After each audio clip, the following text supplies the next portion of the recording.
At this point to introduce a panel that I'd like us to just banter and look at some of those stories. And we have Bernard Wakoli, who is a political analyst. Thank you for joining us. And also Duncan Okach, who is a lawyer. Thank you for joining us this morning. Now, let's start with that petition by Ngunjiri Wambugu, basically to oust the CJ. Let me start with you, Duncan. First of all, is that even a possibility? Eric, that is a possibility, and a very real possibility, because the Constitution and Article 168 clearly says that any Kenyan can approach the Judicial Service Commission and petition for the removal of not only any judge, but even the Chief Justice himself or his deputy. You lodge that particular petition, and the Judicial Service Commission will look at it based on its merits. If it finds that it has merit, it will forward the same to the President, and the President will within 14 days have the mandate to appoint a tribunal headed by the Speaker of the National Assembly, among others, to interrogate that.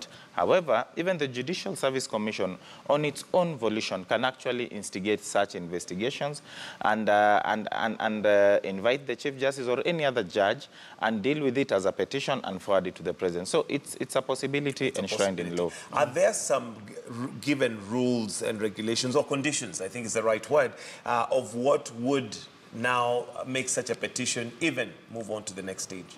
There are grounds which are well founded in the Constitution, and that is a safeguard to ensure that someone does not bring a petition that is just frivolous. Because, you know, once you bring a petition, you already cast aspersions on the character of the judge in the eyes of the public.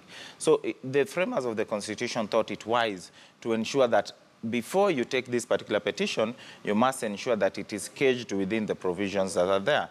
And the provisions are very clear. If you think that this particular judge is insane, insanity is one of it, you can think that he's actually unable to effect his job as a judge of the court, you can take it. If you think that he's bankrupt, if you think that he's inept, you can take that particular petition, and the Judicial Service Commission will deal with it straight. But the grounds are clear in the Constitution itself. Constitution, and I guess later on we're going to be looking at those grounds and what they are. But let me come to you, Bernard, on the political tones that this would send to us, especially given the timing. Yeah, thank you, Mr. Mike, for having me again. In my considered opinion, I feel the petition, politically speaking, the petition is ill-informed. Given the time and the circumstances under which we are operating at the moment, I think Mr. Ngunjiri was not advised well, or whoever advised him to do that was not doing in good spirit. Because when you look at the current political environment, there are so many things that are happening. And I think, in my view, the petition is aimed at diverting attention from the real issue of IBC and the electoral process to now start discussing about the removal of Chief Justice Maraga. And also it's sending some signals in the communities or in areas where they feel Maraga is being targeted, especially Kisii. We saw demonstrations yesterday, people thinking that it's now the Jubilee government that wants to remove Maraga. Although Jubilee has come out and disowned. Yeah, it's okay that Jubilee has come out and disowned Ngunjiri. But at the same time, we have scenarios where we have people pushing for an agenda, then try to hold back or withdraw, so that it seemed like they did not participate in it. Because there are cases where maybe Jubilee want to gain some mileage from it by Ngunjiri pushing for this petition, then the President coming out and saying, no, I'm not part of it, and pushing Ngunjiri to withdraw. Now, after Ngunjiri withdrawing, then it will be decided that, oh, the President is with us. he has pushed for Ngunjiri to withdraw this petition because he's supporting Maraga. So there are so many scenarios that can be playing out right here. Playing Do out, you think that that could be a possibility that there are some overtures from Jubilee possibly in the background? Or is this just, in fact, on the headlines, or rather the front page of the Daily Nation, you have it written there, the portrait of an isolated man. Is he isolated? I think he's not isolated. That is the perception that the Jubilee Party would want everyone to see. But it's very clear that this particular move is not an individual's move. You just need what would advise you that it's not an individual's move? After all, he's the only one who's brought it up and he was alone. Yes, you just need to listen to his wordings clearly, Eric, and yesterday. And you'll hear we. He actually repeated we many times until he corrected himself at a point and said, oh, it is me. Because the we is actually something that informs. We have had, we know, we have been told. The we, you put it in quotes, and it will mean that it's not an individual's agenda. And more importantly, you look at today's Daily Nation, you'll actually notice that over and above this particular move, there's already a policy by the party itself. And you will notice that on page 4, President's party has disowned the push. I think it's on page... they have indicated clearly that once they are going back to the Senate, the leader of the Senate, the majority leader of the Senate, has already indicated that the first thing they will do is they will pass laws to try and deal with Maraga, and not only Maraga, but even the registrar of that particular court. Right. So if that is a position being fronted by the Senate majority leader, it can only tell you that it is an agenda that is a government agenda. Therefore, ideally, it tells you that you cannot isolate this action by Ngunjiri from the party itself, when in the same breath, they've already said this is what we want to do. But it's also coming in early. Most of these particular individuals are taking a backtrack on it based on the political effects it may have. Right. And their issue is not that petition. Their issue is the timing of the petition. They're saying the petition should have come after the elections and we'll support it, but don't bring it before. That means the philosophy behind the petition is actually adopted, but they're only disagreeing with the timing. All right, let's look at another story that we ran here, and that is to do with IEBC readiness. And of course, Wafula Chebukati under a lot of scrutiny and a lot of pressure, one from NASA, also from Jubilee side, but from him, he comes out confidently saying that they will do everything possible. Bernard, do you feel that the IEBC is possibly anywhere near ready to the election, given some of the demands that have been made to them?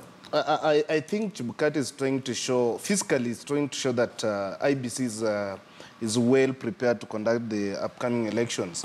But in many people's mind, especially most Kenyans, we feel Chebukati is not, or the IEBC Commission is not properly prepared, because as the Chief Maraga said when making the ruling on the petition by NASA, he said that election is a process, it's not an event. It needs preparations, and during these stages of preparations, there should be stakeholders' involvement. But we see the main stakeholders, the two political divides, the NASA and the Jubilee, they are not reading from the same script. And Chebukati or the Commission is not actually involving these stakeholders actively in the preparation and, organizational processes of this election. We have seen the other day they invite NASA and Jubilee for a joint meeting. And then it doesn't take place. NASA goes, then Jubilee does not come, then Jubilee comes later on, then he's saying, oh, we postpone the meeting to a later date. And as they postpone these stakeholders' meetings, you see the time is really running out.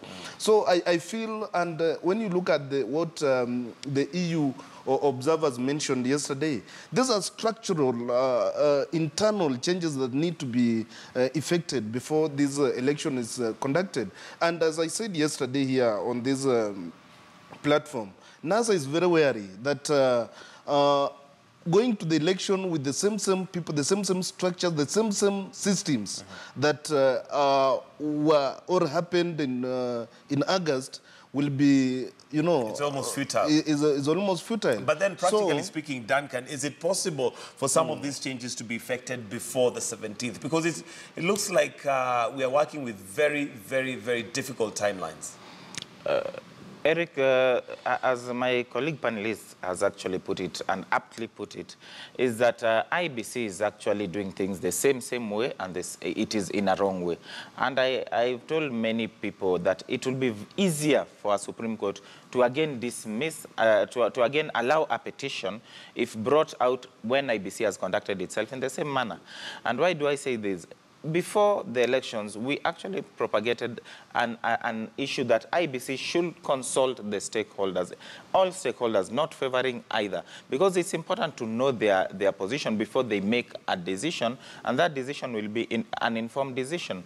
But they started from the same position, and you remember, it led to a lot of court cases, and there are some of these averments which the court agreed with and say that if it proceeds like this, it is unconstitutional. But you see, there are many other issues that could not be taken to court. And unfortunately, having not been taken to court or being given directions, they find themselves in the Supreme Court, and the Supreme Court has to nullify an election. But at this particular point, you ask, from the word go, what informed the date of this particular election?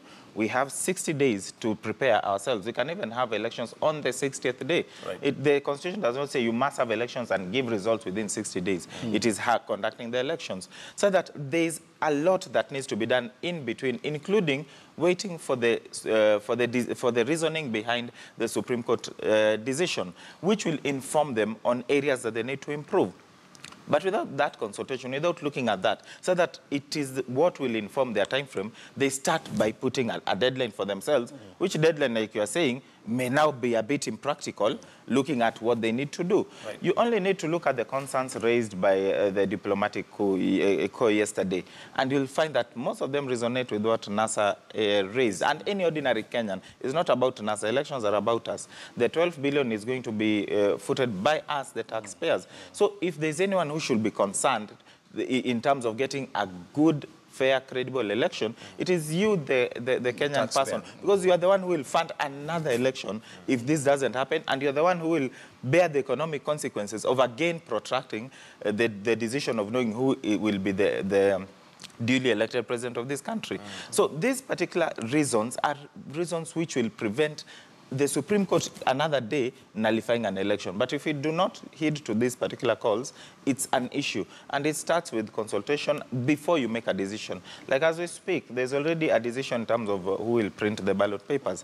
That has not been, there has been inadequate consultation. Remember, there are issues with the ballot papers, with the forms, in terms of some having security features, some not having. Ballot papers are being found left, right, center. There was an excess printing by over 5% of the presidential ballot papers, yet the Constitution, the law says you only have to print in excess of 1%. Right. Those are issues that needs to be dealt with, so that if there was also impropriety on the part of this particular printer, that is something they need to deal with. And remember, we also had cases against this particular printer last time. Do we want to have a case again in court, which can actually go all the way to the Court of Appeal? And remember, the time is still... Time is also constraining. Wow.